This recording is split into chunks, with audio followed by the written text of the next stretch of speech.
इरशाद अली खान, सदाचार राजनीति विज्ञान विभाग, राजकीय बांगड़ महाविद्यालय डीडवाना में कार्यरत हूँ। जैसा कि हमने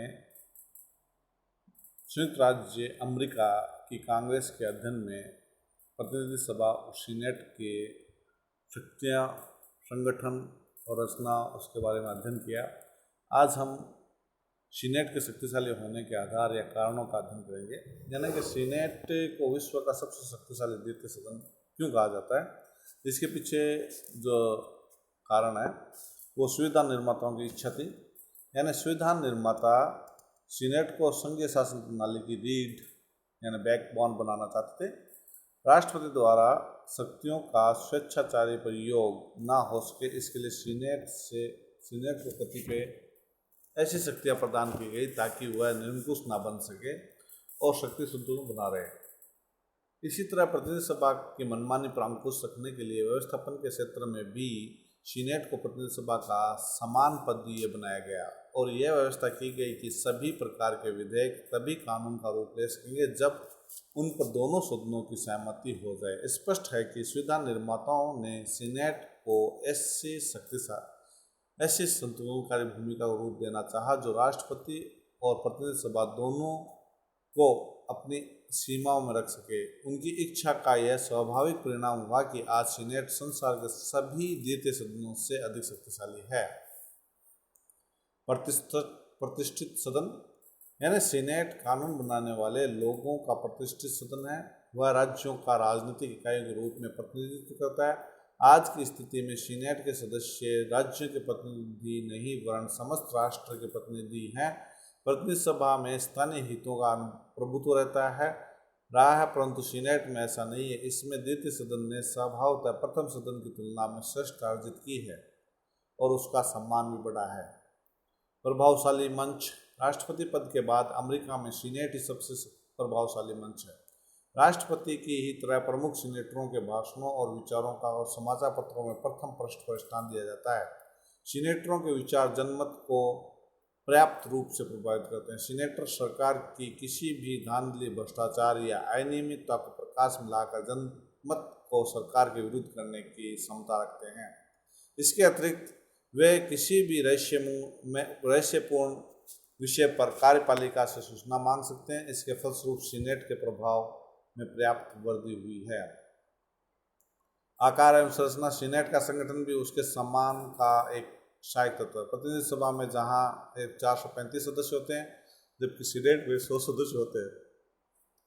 सीनेट के छोटे आकार के कारण उसमें प्रत्येक सदस्य का अपना महत्व होता है। एक छोटा सा गुट, यहाँ तक कि एक सदस्य भी कभी कभी इसकी कार्रवाई में निर्णयात्मक भाग लेता है। सीनेट का छोटा आकार सदस्यों में एकता की भावना उत्पन्न करता है। सीनेट का कार्यकाल 6 वर्ष होता है और एक स्थायी सदन है, इस कारण भी इसकी शक्तियाँ हैं। उसके साथ में प्रतिनिधि सभा जो है अमेरिका की, उसका कार्यकाल केवल 2 वर्ष है। वो केवल चुनाव जीतने के बाद में 2 वर्ष ही रहती है। 2 वर्ष के बाद पुनः चुनाव की होती है, इसलिए उनकी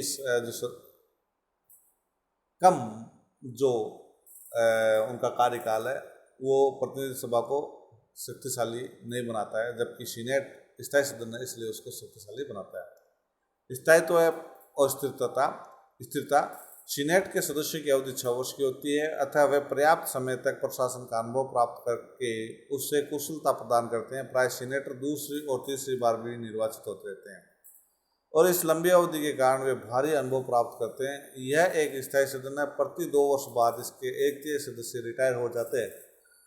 कार्यकाल की अधिकता के कारण प्रतिभागी लोग सीनेट में जाने का प्रयत्न करते हैं और प्रतिनिधि सभा के योग्य सदस्य जब वहाँ सम्मान प्राप्त कर लेते हैं तो सीनेट में चुन लिए जाते हैं। अपनी स्थिरता के कारण यह आकस्मिक परिवर्तनों के विरुद्ध एक अवरोध का काम करती है।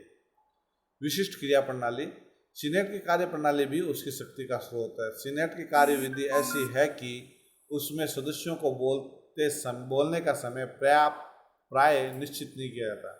सीनेटर जब एक बार सीनेट में बोलने खड़ा हो जाता है तब वह जितनी देर चाहे बोल सकता है। इसे फिलिबस्टर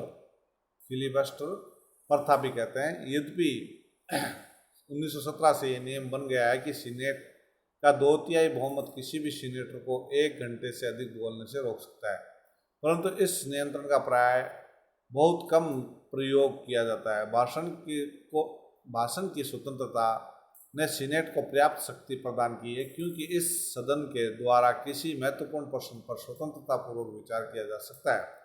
दलीय नियंत्रण का अभाव। सीनेट में दल संगठन, दल नेतृत्व है, दलीय अनुशासन का अभाव है। सीनेट के सदस्य स्वतंत्रता पूर्वक किसी भी समय किसी भी विषय पर बोल सकते हैं। वे व्यक्तिगत रूप से यह निश्चित करते हैं कि कौन सा रास्ता अपनाया जाए अथवा किस पक्ष को मत दिया जाए। इसके अतिरिक्त सीनेट के सदस्यों को किसी वर्ग विशेष अथवा संस्था का तनिक भी भय नहीं रहता। वे न केवल सरकार की अपितु सर्वोच्च न्यायालय की आलोचना करने में भी नहीं हिचकते। इससे राष्ट्रपति भी अंकुश में रहता है और वह सीनेट के प्रति पूर्ण आदर प्रकट करके सम्मान प्रदर्शित करता है। मंत्रिमंडलीय व्यवस्था का अभाव। मंत्रिमंडलीय व्यवस्था के अभाव में भी प्रत्यक्ष रूप से सीनेट को विशेष शक्तिशाली बनाया गया है। अन्य देशों के प्रथम सदन द्वितीय सदन की तुलना में इसलिए अधिक शक्तिशाली हो जाते हैं कि वे मंत्रिमंडल को बना या मिटा सकते हैं, परंतु अमेरिका में ऐसी कोई बात नहीं है। अमेरिका में तो मंत्रिमंडल की स्थिति भी बहुत दुर्बल है। प्रभावी कार्यकारिणी और न्यायिक शक्तियाँ। सीनेट के पास महत्वपूर्ण कार्यपालिका संबंधी शक्तियाँ। वह राष्ट्रपति की निरंकुशता पर अंकुश लगाती है। संधियाँ एवं नियुक्तियों में उसका निर्णय अंतिम रहता है। न्यायिक शक्तियों के रूप में सीनेट एक प्रमुख जांच निकाय का कार्य करता है। सीनेट द्वारा की जाने वाली खोजें इतनी भयानक होती है कि बहुत से अधिकारी विरोधी कांग्रेस सदस्यों के प्रश्नों से बहुत घबराते हैं। इसके अतिरिक्त सीनेट को ही समस्त महाभियोगों का पर निर्णय देने का अंतिम शक्ति प्राप्त होती है। प्रत्यक्ष निर्वाचन। सीनेट की शक्ति का एक अन्य कारण उसके सदस्यों के प्रत्यक्ष निर्वाचन की व्यवस्था है। 1913 ईस्वी से ही प्रतिनिधि सभा और सीनेट दोनों ही के निर्वाचन प्रत्यक्ष होने लगे हैं। अतः अब दोनों ही संस्थाओं के सदस्य स्वयं की जनता का प्रतिनिधित्व करने के अधिकारी हैं। गुरुत्वाकर्षण का केंद्र, यानी सीनेट आज राष्ट्रीय जीवन की गुरुत्वाकर्षण का केंद्र बना हुआ है। अमेरिका में यह राज्य के योग्य एवं महत्वाकांक्षी व्यक्तियों को अपनी ओर आकर्षित करता है। फोर्ट लॉर्ड के शब्दों में, पर्यावरण एवं वित्त संबंधी अपनी शक्तियों के कारण प्रशासन संबंधी अंतिम शक्ति राष्ट्रपति से भी अधिक कांग्रेस को प्राप्त है, तथा महाभियोग संबंधी शक्ति के कारण वह देश का सर्वोच्च न्यायालय से भी अधिक उच्चतम न्यायालय है। यानी कि सीनेट को वहाँ के जो सुविधा निर्माता थे उनकी भी इच्छा थी, और उसके अलावा उसके पास में अन्य शक्तियाँ जो है जो प्रतिनिधि सभा उसके बराबर है, यानी प्रतिनिधि सभा से कई स्थानों में ज़्यादा भी है। इसलिए सीनेट आज विश्व का द्वितीय सदन जो शक्तिशाली कहलाता है। फिर भी इसके मूल्यांकन हम जब करते हैं तो सीनेट की शक्तियों कार्य के उपयुक्त विश्लेषण से स्पष्ट है कि यह अत्यंत सक्षम और प्रभावशाली संस्था जो एक ओर तो प्रतिनिधि सभा के व्यवस्थापन संबंधी उतावलेपन को रोकती है, दूसरी ओर राष्ट्रपति की तानाशाही महत्वाकांक्षा पर अंकुश लगाए रखती है। किंतु यह सब कुछ होते हुए भी सीनेट दोष रहित संस्था नहीं। इसके प्रमुख दोष जो है, सीनेट धनी वर्ग का क्लब है। संयुक्त राज्य अमेरिका में पूंजीपति ही राजनीतिक व्यवस्था के वास्तविक स्वामी है। सीनेट उसका प्रतिनिधित्व करती है। सीनेट में सभी राज्यों के दो प्रतिनिधि, परंतु यह प्रतिनिधित्व लोकतंत्र की भावना के अनुकूल नहीं, क्योंकि इस प्रकार सीनेट राज्यों का प्रतिनिधि संस्था ही हो जाता है, जनता की नहीं। सीनेट की कार्यविधि को भी आदर्श नहीं कहा जा सकता है। इसके नियुक्ति संबंधी अधिकार के परिणामस्वरूप राष्ट्रपति को दल के सदस्यों का मुंह देखना पड़ता है। संधि के अनुसमर्थन के अधिकार ने विदेश नीति को नकारात्मक बना दिया। सीनेट में भाषण के रोक के बारे में भी कोई प्रभावशाली नियंत्रण नहीं। इस परंपरा का सदन द्वारा दुरुपयोग किया जाता है। सीनेटर किसी भी विचारणीय विषय पर जितना चाहे उतना बोल सकता है।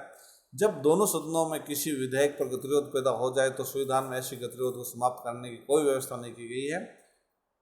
प्राय विरोध की व्यवस्था में सीनेट की स्थिति अधिक प्रभावी रहती है। सीनेट जितना समय नष्ट करती है उससे बहुत कम सदन करते हैं, जो इससे सार्वजनिक धन का अनुचित उपयोग वे होता है।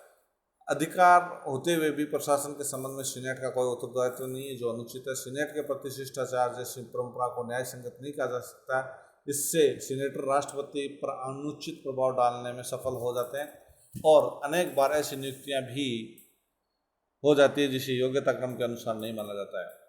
सीनेट अनेक बार अपने अधिकारों का दुरुपयोग करने को तैयार रहती है, साथ ही यह अपने विशेष अधिकारों के प्रति आवश्यकता से अधिक भावुक रहती है। सीनेट के इतिहास में ऐसे अवसर आए हैं जब इसने राष्ट्रपति की नीति को ध्वस्त करना ही अपना उद्देश्य और लक्ष्य समझा है। स्वतंत्रता दिखाने के चक्कर में यह सदन अनेक बार ऐसे निर्णय ले लेता है जिससे राष्ट्रीय हितों पर प्रतिकूल प्रभाव पड़ता है। फिर भी उपरोक्त दोषों के होते हुए भी सीनेट एक सरल, सफल, विशाल और द्वितीय सदन है। इसने सुविधा निर्माताओं के उद्देश्यों की पूर्ति की है। अमेरिकी शासन व्यवस्था में सीनेट ही एक ऐसा सदन है जो व्यवहारिक एवं कारगर रूप में राष्ट्रपति के अधिकारों पर नियंत्रण रखने में समर्थ हो सकता है। सीनेट अमेरिकी प्रशासन यंत्र की धुरी है। यदि उसे निकाल दिया जाए तो अमेरिकी शासन व्यवस्था धराशायी हो जाएगी। अमेरिकी सीनेट को हटाने का अर्थ संघीय सरकार की आंतें निकाल देना है।